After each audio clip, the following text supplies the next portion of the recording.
Mga idol, ganito lang yung buhay dito namin ngayon. Walang problema pagka nagutom. Yan, ito yung dalawang tinapay. Lagay natin dito. Tapos meron namang ganito eh. Lagay natin, initin natin. Tapos ating initin itong mga kamote. Yan, no? Lagay natin to dito. Yan. Walang problema, oh. Close natin, lagay natin sa 1. Ay, mag-iikot pala siya, oh. Isa-isain lang muna natin. Yan. Lagay lang natin sa 1. Automatic na yan mag-init. Tapos pag gusto natin kanina kasi ano lang ako eh, oatmeal. So bumili lang kami ng kanin. You know? Yun yung kagandahan dito, oh. Hindi na kami magluto. Yan. Alam nyo ba to, oh? Ganito yung rice nila. Ano? Yan, 5 na yung binili namin.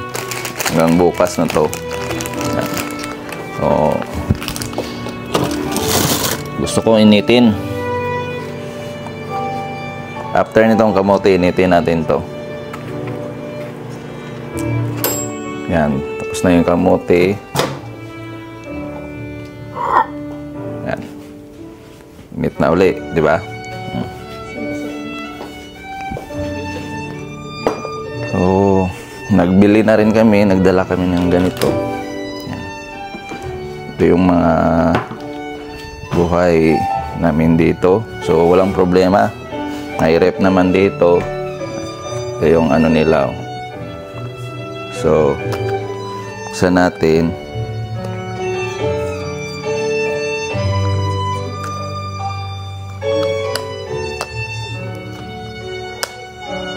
Ito pala. Yan. Kita nyo, oh. Sobrang lamig ng rice.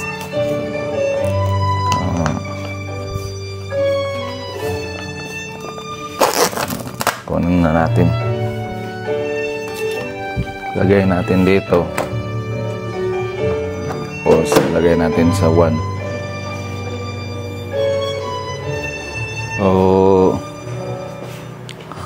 Yun lang. Tapos pag gusto natin mag-coffee, napakadali lang. Kompleto naman sila ditong pre-provide. Yan, pwede ka magluto dito. Meron din silang anuhan ng mga lutuan. Tapos ngayon gusto ko may dala kasi kaming coffee. So walang problema. May baso rin sila dito. Tapos bumili na rin kami ng maraming tubig. Kasi Sabado ngayon, dito lang kami ngayon sa loob. Yan.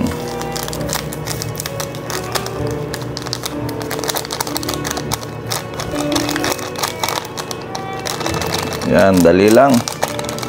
Ganun lang yung mga simpleng ginagawa namin ngayon dito. Hindi kayo magutuman. Ito, may heater naman. Yan. So, no problem, guys. So, yun lang guys ang mga ginagawa namin dito ngayon sa pagkakain dito sa Japan. Hindi na kami kailangan magpunta sa mga karinderya kasi hindi naman kami magkakaintindihan doon. Kasi mostly hindi sila masyadong sa English. Kasi hindi rin naman ako marunong mag-English. So, yun lang guys.